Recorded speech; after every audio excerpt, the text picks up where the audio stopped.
के परिवार को इन आरोपों से बहुत फर्क पड़ता नहीं।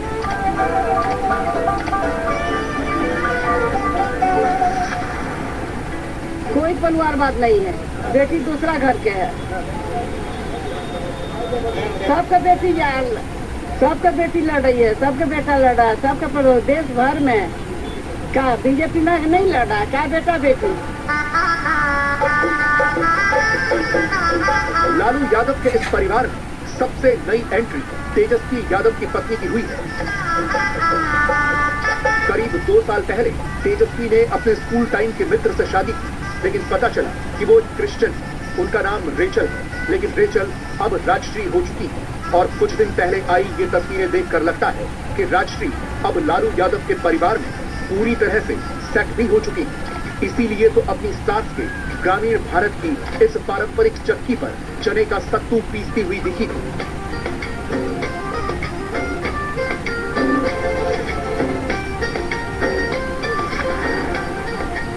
राजश्री उन लालू यादव की बहू हैं जिन्होंने बिहार में सामाजिक न्याय की क्रांति की गाथा लिखी।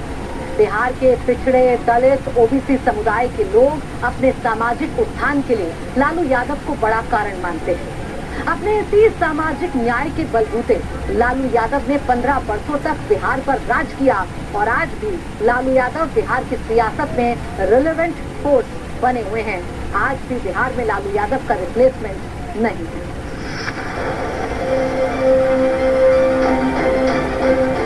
लालू के रिप्लेसमेंट का मतलब यह है कि बिहार में पिछड़ों के लिए लालू जैसा नेता कोई दूसरा नहीं। लालू यादव ने सदियों तक हाशिए पर रहने वाले पिछड़ों को एहसास दिलाया कि लोकतंत्र में राजनीति की धुरी वो ही है। उन्हीं की संख्या के बल पर सरकारें बनती और गिरती।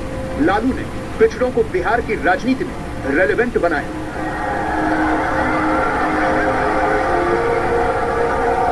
आरजेडी के सुप्रीमो लालू यादव ने 70 के दशक में राजनीति में कदम रखा था। उनकी राजनीतिक शुरुआत जेपी आंदोलन से हुई थी, लेकिन लालू यादव को सत्ता का सिंहासन 90 के दशक में मिला।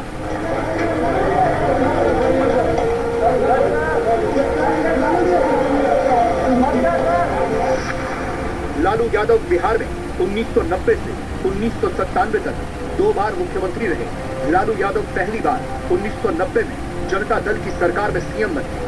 दूसरी बार 1995 में प्रचंड बहुमत के साथ सत्ता में आए, लेकिन 1997 में चारा घोटाला मामले में जेल जाने के चलते सीएम के पद से इस्तीफा देना पड़ा। लालू को यह पता था कि चारा घोटाले में चार्जशीट होने के बाद इस्तीफा तो देना पड़ेगा।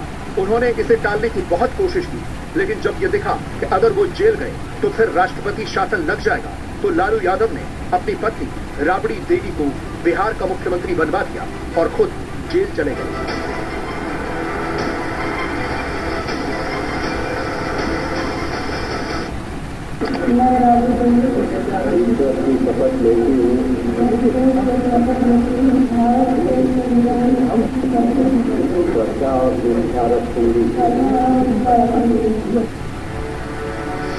उन्नीस सौ 97 से 2005 के बीच 3 बार राबड़ी देवी मुख्यमंत्री रही। यानी एक तरह से 1990 से लेकर 2005 तक बिहार में सत्ता लालू यादव के परिवार के हाथ में ही रही।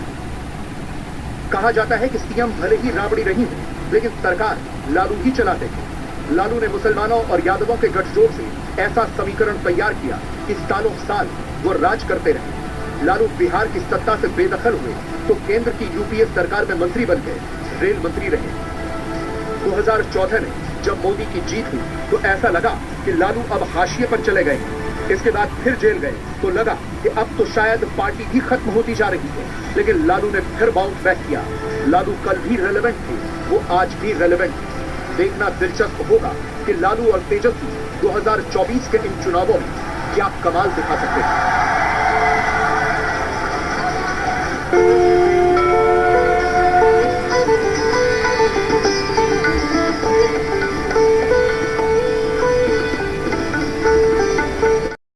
तुरंत बाद बनाया जाना चाहिए था, वो सपना आज आंखों के सामने पूरा हो गया। राम अयोध्या था और मोदी का काम इन तीनों को मिला दें तो हिंदू वोट का कंप्लीट पैकेज तैयार होता है। नरेंद्र मोदी की पार्टी इस पैकेज को शहर शहर, गांव गांव तक ले जाना चाहती है। सवाल है कि बीजेपी को कितनी सफलता मिल रही है, राम के नाम पर कितने वोट पड़ेंगे, 24 में हिंदू वोट का रिमोट किसके हाथ में रहेगा। इसका टेस्ट करने के लिए हम पहुंचे देवरिया। ये देवरा बाबा का आश्रम है और ये आश्रम का सबसे महत्वपूर्ण जगह है, क्योंकि जो ये मचान आप देख रहे हैं, ये मचान आप देखिए, ऊपर आपको देवरा बाबा की मूर्ति नजर आ रही होगी। ये वही मचान है जहाँ पर देवरा बाबा रहा करते थे, यहीं से भक्तों को दर्शन देते थे। और इसके साथ में जो कुटिया आपको नजर आ रही है, यहीं पर देवरा बाबा सोया करते थे, इनकी कुटिया है। 1989 में देवरा बाबा प्रयागराज महाकुंभ में गए, जहाँ पर बीएचपी ने धर्म संसद का आयोजन किया था और इसकी अध्यक्षता कर रहे थे कांची कामकोटी के शंकराचार्य जयेंद्र सरस्वती। इसी धर्म संसद में संकल्प लिया गया था राम मंदिर बनाने का। जब रामलला का अभिषेक हो रहा था गर्भगृह में, तो वहां पर जिस थाली में, जिस चांदी की थाली में भोग दिया गया था, भोग लगाया गया था, वो भोग भी देवरा बाबा के एक आश्रम से ही भेजा गया था। 1977 में जब इंदिरा गांधी चुनाव हार गई थी, उसके बाद वो देवरा बाबा के दर पर पहुंची, आशीर्वाद लिया और साथ ही चुनाव चिन्ह भी लिया पंजा, जिसके बाद इंदिरा गांधी ने जबरदस्त जीत हासिल की। यहाँ पे प्रधानमंत्री से लेकर सारे लोग आए और आते रहते हैं लोग यहाँ पे। तो ये जानिए कि यहाँ पे इन्होंने जो चीज भविष्यवाणी उन्होंने किया, आज सत्य हो रहा है, सामने दिखाई दे रहा है। राम मंदिर बना, आपको कभी अपने लगा था कि राम मंदिर बनेगा? जी नहीं, मुझे तो नहीं लगा था, बिल्कुल सर, बिल्कुल नहीं लगा था कि राम मंदिर बनेगा। आपको क्या लगता है कि इस बार जो देवरिया के जो लोग हैं, उनके मन में क्या है?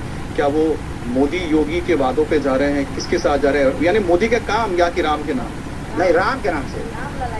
बस सबसे बड़ी चीज ये है, अब ये नहीं है जैसे, लेकिन ये है कि आने के बाद देखिए सर, ये नहीं है कि हम किसी का वो कर रहे हैं। सबसे बड़ी चीज ये है कि देखिए रामलला के उस पे हो रहा है, मानिए हम ये सारी कार्यक्रम जो है आने के बाद ही, सरकार आने के बाद बहुत ज्यादा प्रगति होने लगी। तो आप बताए राम का काम भी मोदी योगी के वजह, राम का नाम और काम? जी बिल्कुल, जो बिल्कुल सर एकदम रियल है। अच्छा, आपका नाम क्या है? मेरा नाम है संजू पांडे।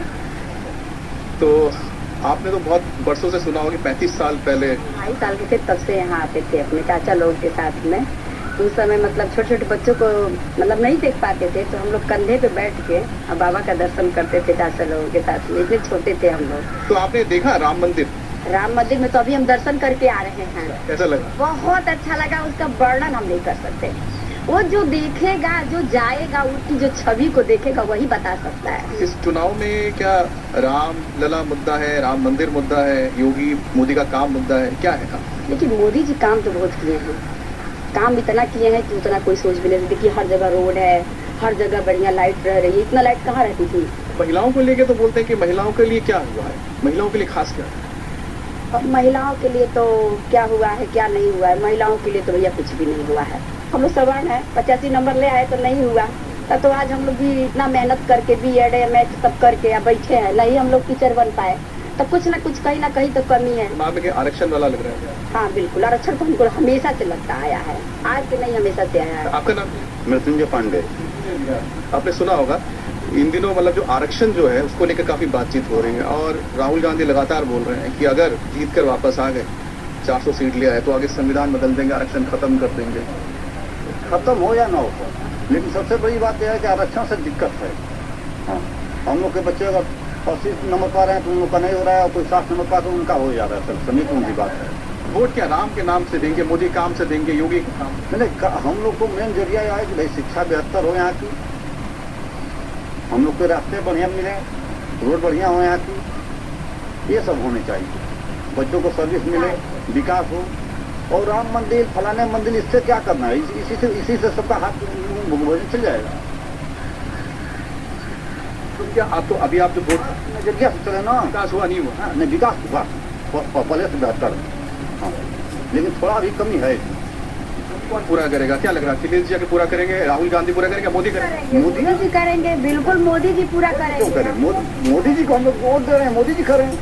बाबा का धाम है और बाबा के धाम से ही यहाँ से भविष्यवाणी हुई थी इतने सालों पहले कि राम मंदिर बनेगा और राम मंदिर से लोग खुश भी हैं, लेकिन यहाँ पर लोगों के अंदर उम्मीदें बढ़ गई हैं। अब मोदी है तो मुमकिन है, जो एक जो नारा है, लोग चाहते हैं कि मोदी आए और उनके और भी जो मांगे हैं या उनकी जो इच्छाएं हैं उनको पूरी की जाए। विकास हुआ है और विकास हो। माता रामो मत पिता रामचंद्र, स्वामी रामो मत सखा रामचंद्र। राम मेरी माता है और राम ही मेरे पिता है। राम मेरे भगवान है और राम मेरे मित्र है। राम मेरे सर्वस्व है, मैं किसी अन्य को नहीं जानता। हिंदू मन राम को ही पूजता है, मंदिर जाए या न जाए, हिंदू हर घड़ी राम को ही याद करता है। क्या चुनाव में राम की ये भक्ति लहर बन पाएगी या चुनाव में दूसरे मुद्दे हावी? क्या नाम है आपका? केशव कुमार मौर्य।